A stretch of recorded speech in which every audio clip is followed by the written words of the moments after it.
Even standing in line feels tense as hell.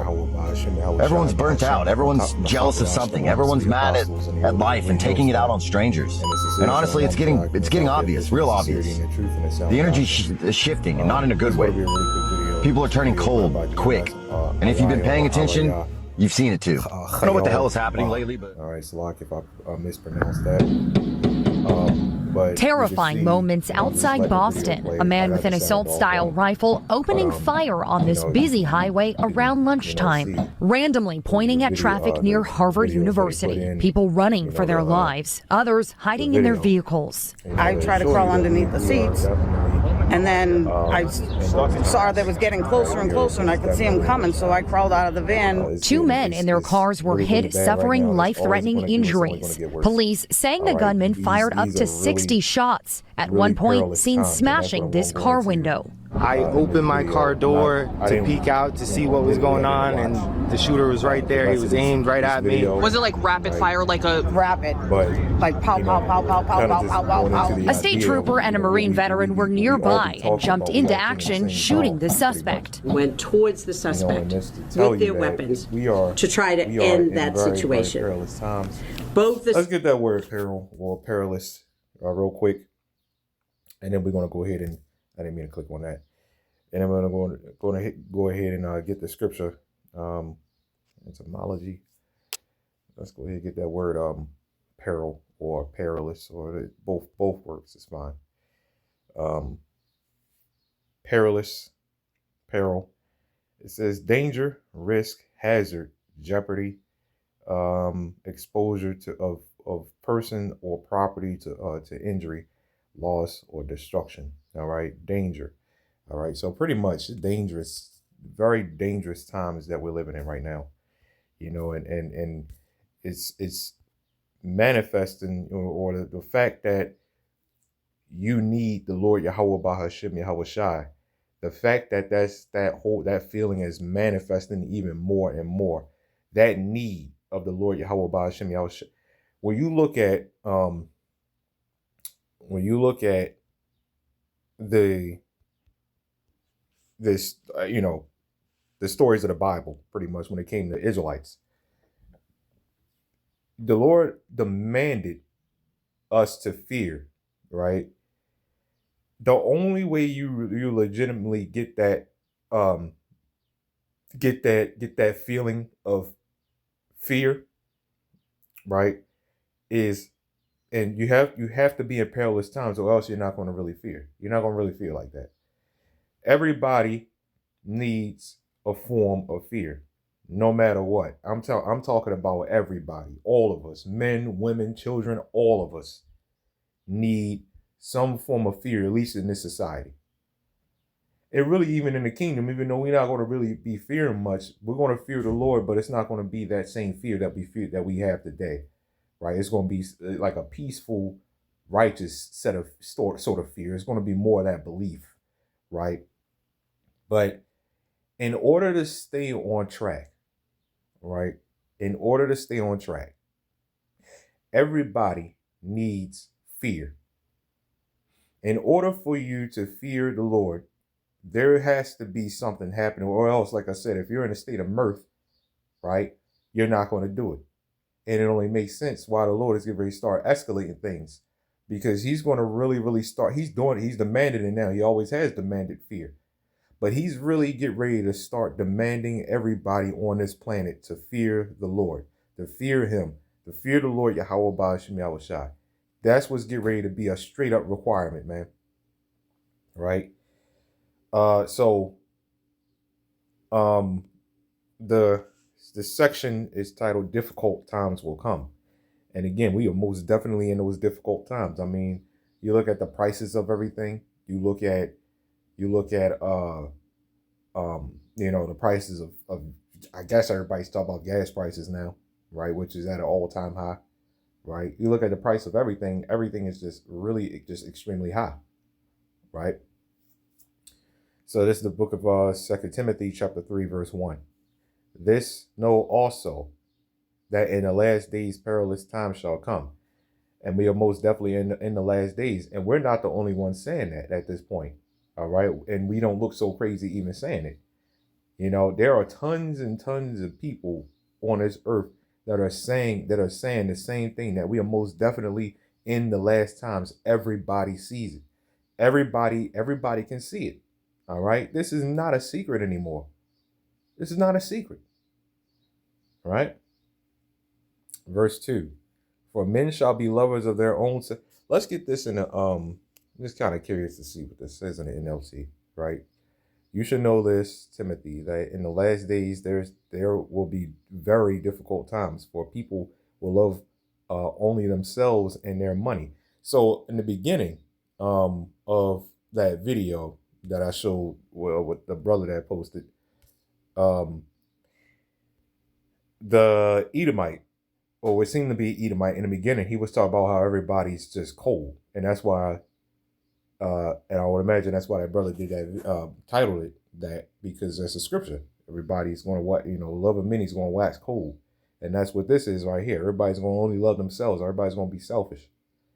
It's good to be selfish to a degree, especially in a society like this. Now, when it comes to brothers, no, you know what I mean? And you don't want to, walk around, being selfish or anything like that. I'm just saying that it's good to be that way to a degree. Because you might have to, be selfish. That's just what it is. I mean, it's just the world we live in. Can't help that, right? It says they will be boastful and proud, scoffing at God, right? Disobedient to parents. Oh my goodness. I did a video yesterday, and I think the day before, and I mentioned these children. And even grown people, disobedient to their overseers, pretty much. If it's not your biological parents, it don't have to be your biological parents. It could be, like Jake being disrespectful to the elders of Great Millstone, right? It could be that, because they're technically your parents, right? A parent ain't nothing but somebody that watches over you. That's all. They don't have to be your biological parent. Now, again, parents. The parents are gonna be what, parents no matter what, right? As far as in the scripture, if you're disobedient to them, then, the Lord will cast you down. All right. It says, and ungrateful. All right. Nobody is grateful for what they have here. You can clearly see by how people drive and whip around them new expensive cars. Man, it's just like people that don't have, and when you look at those expensive cars and the way people drive them and cut you off in traffic with a new car like that, nice brand new car, looking like that, you know what I mean? Because it was more than likely given to them. They don't appreciate it. And let's say they did buy it, they still don't appreciate it. You can buy something and still not appreciate it. You know what I mean? Nobody appreciates anything here, right? It says they will consider nothing sacred. There we go. You don't consider your relationship sacred, which I don't know if relationships are sacred here. I mean, let's just be honest with that part. But that's the point. We're in very perilous times. Nobody looks at a relationship as a sacred thing here. All right. I mean, sex is recreational now. Everybody can get that. You know what I mean? And that comes to show you that it's not about the physical. It is about the physical, but it's more so about the spiritual. Or that mental when it comes to sex, right? The reason it's more recreational is because of the way the way the society is, right? Nothing, like I said, nothing here is looked at as sacred. All right, they will be unloving and unforgiving. They will slander others and have no self-control. I did a video on that self-control yesterday, right? They will be cruel and hate what is good. Yeah, righteousness is way too good for this world right now, man. It says they will betray their friends, be reckless, be puffed up with pride, and love pleasure rather than God. YAHAWAH, BAHASHAM, YAHAWASHI. They will act religious, all right? But they will reject the power that could make them godly, right? Stay away from people like that. That sounds very similar to Christians, doesn't it? Yeah, I know. I probably pinched a nerve or, hit a nerve saying something like that. Yeah. You think you're religious, you think you're worshiping God, but when we ask you, what exactly are you doing? And we understand now, we understand, and I'm not trying to switch gears here. We understand that we're not like those other Israelite camps where they always say or preach about the law, the law, the law. We understand the law ain't going to save you. Me personally, I kind of say that with with caution, should I say. We all do, really. Because it's not going to save you, but it is at the same time, and I say it kind of is because, for example, what's law number 1? Worship the Lord. That's a law right there. You gotta do that. Now you can't do it fully because of the society that we in. You know what I mean? That's what we mean by the law can't save you. All right. It's not going to. It goes by faith. But to be honest with you, nobody's gonna. If anybody has any kind of faith, nobody's gonna blatantly just say F the law. We not doing it anymore. See, that's when you lack in faith. All right. That's when you lack in faith. That is the part of grace. So what we mean by the law can't save you, we mean grace. We're under grace, meaning we can't do it fully, but we're not going to blatantly say, hey, I'm not going to do it like these Christians say. Hey, I'm not going to do it. I'm just not going to do it. I'm covered by the blood. Nah. See, that's just blatant disrespect, ain't it? Why not at least try? Right? So that's what we mean by the law can't technically save you. I say quotation, technically can't save you. Because it's not. I mean, we don't the Passover, the Sabbaths.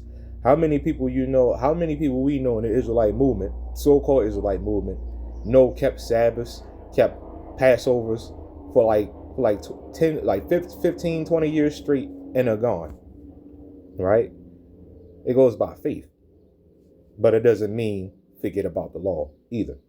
And that's what I mean by, technically it can, it doesn't save you, it can't save you, but it technically can. All right? The law tells you not to commit adultery. Anybody that commits adultery it blatantly just commits adultery, because we all kind of do it unwillingly, by the way. Anybody blatantly just commit adultery is not fit for the kingdom of heaven.